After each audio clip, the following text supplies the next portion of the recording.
Jadi Prometheus dipercaya mencuri api dari dewa untuk membantu manusia. Hingga akhirnya Prometheus tertangkap, dihukum, dirantai, dan hatinya pun dimakan elang setiap hari. Perseus kepala Medusa. Dan Perseus merupakan monster berbentuk ular yang bisa mengubah orang menjadi batu. Assalamualaikum warahmatullahi wabarakatuh. Balik lagi sama gue Ferry Rawan di segmen Conspiracy Creepy. Di mana pada segmen ini gue akan membahas berbagai fenomena dunia, sejarah maupun hal-hal yang menarik dan intinya bakal bikin knowledge lebih luas. Ya walaupun gue udah lama banget nih, udah 12 hari gue gak bikin konten ya kan, ya cukup lah karena sibuk mikir skripsi dan ya lain-lain lah. Hingga saat ini gue balik lagi di sini untuk menceritakan salah satu cerita, lebih tepatnya sejarah tentang mitologi Yunani. Dan kalau suka cerita cinta, pengkhianatan, monster, hingga pertarungan langit dan bumi, lo di video yang tepat. Welcome to dunia mitologi Yunani. Dunia yang dihuni dewa-dewa yang powerful dari powernya, manusia setengah dewa, dan makhluk-makhluk mitos yang luar biasa.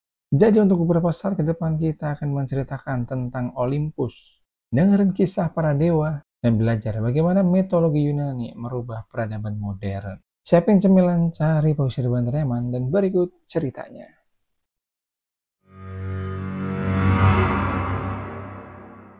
Yap, semua berawal dari chaos, kosong, hampa. Tapi dari kekacauan itu lahirlah dewa-dewa dari dunia primitif, yaitu Gaia dari bumi, Uranus dari langit, dan Tartarus dari kegelapan. Gaia dan Uranus punya anak-anak Titan, yang tentunya ukurannya gede banget. Dan yang paling terkenal adalah Cronus. Uranus takut anak-anaknya semakin kuat, jadi dia mengunci dan mengurung anaknya di bawah tanah. Gaia pun marah, dan Cronus memberontak. Dan boom, Cronus memotongnya sendiri.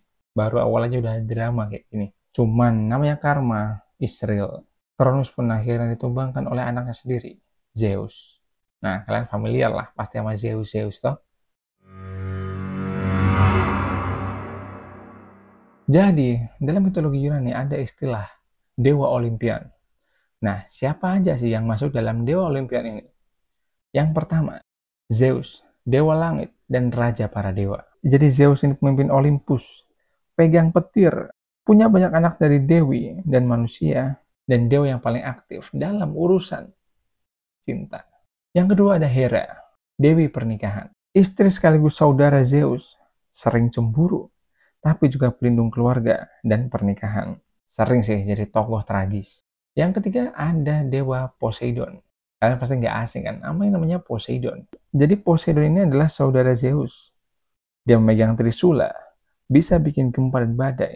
Dikenal temperamental, namun juga pelindung lautan. Pasti kalian nggak asing nih sama Poseidon. Yang keempat ada Hades, dewa dunia bawah. Jadi Hades ini bukan iblis, tapi penguasa kematian. Dan dia punya anjing berkepala 3, namanya Cerberus. Dan punya kisah cinta sama Persephone. Yang kelima, ada Athena, dewi kebijaksanaan. Jadi ya seperti yang kita tahu sendiri, Athena adalah salah satu nama kota di Yunani. Dan Athena lahir dari kepala Zeus. Dia merupakan dewi perang yang strategis, punya wawasan yang luas, dan pelindung Athena. Cerdas, bijaksana, cuman bisa galak juga. Yang keenam ada Apollo. Jadi Apollo ini merupakan dewa musik dan matahari.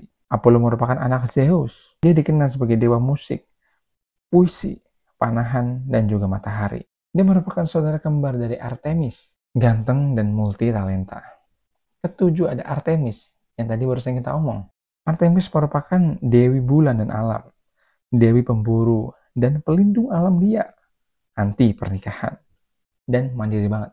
Jadi nih independent woman zaman sekarang nih mungkin ini nih Artemis ya kan. Jadi yang diikuti nih filosofinya Artemis. Dan Dewi Artemis biasa digambarkan membawa busur panah. Yang kedelapan ada Ares. Ares dikenal sebagai dewa perang brutal. Ares merupakan anak Zeus dengan Zera. Ares merupakan representasi perang yang kejam dan kekerasan. Dan Ares juga punya hubungan dengan Aphrodite. Kesembilan ada Aphrodite. Nah yang barusan kita omongin nih pasangannya si Ares. Aphrodite merupakan dewi cinta dan kecantikan. Lahir dari buih laut, simbol sensualitas, cinta, dan pesona. Cuman layaknya mayoritas cewek zaman sekarang, manipulatif. Yang ke-10 ada Hermes, dewa pesan dan perjalanan. Hermes juga merupakan dewa tercepat, memakai sandal bersayap. Bisa dibilang kurir para dewa, dewa perdagangan, dan pencuri. Ke-12 ada Demeter, dewi panen. Kalau di awal tadi kan dengar ada Persepon, nah Demeter ini merupakan ibunya. Selain itu Demeter juga dewi kesuburan dan musim. Lahirnya bikin konsep panen dan musim di bumi. Jadi di bumi kan ada musim panas, musim hujan, musim salju. Nah ini nih, menurut mitologi Yunani adalah pelopornya. Dan yang terakhir, nomor 12 adalah Dionysius. Jadi Dionysius dikenal sebagai dewa anggur dan pesta. Agak aneh. Dionysius juga dikenal sebagai dewa yang paling suka party, simbol ekspresi bebas, seni, dan freedom. Pengaruh besar Dionysius dalam drama dan teater. Ini ada aneh sih, gue rada nggak bisa mencerna sebenarnya. Cuman ya, jadi itulah ke-12 dewa yang diyakini dan dipercaya dalam mitologi Yunani. Jadi selain banyaknya para dewa, di mitologi Yunani banyak mitos-mitos yang terkenal. Yang pertama, jadi Prometheus dipercaya mencuri api dari dewa untuk membantu manusia. Hingga akhirnya Prometheus tertangkap, dihukum, dirantai, dan hatinya pun dimakan elang setiap hari. Yang kedua, ada mitos dari Persepon dan Demeter. Dan ada konspirasi dari mitos Persepon dan Demeter. Jadi ceritanya, Hades diculik oleh Persepon. Tadi itu ingetan Hades yang di awal tadi kan? Di situ pun Demeter sedih. Nah, dari kesedihan Demeter, bumi itu jadi dingin.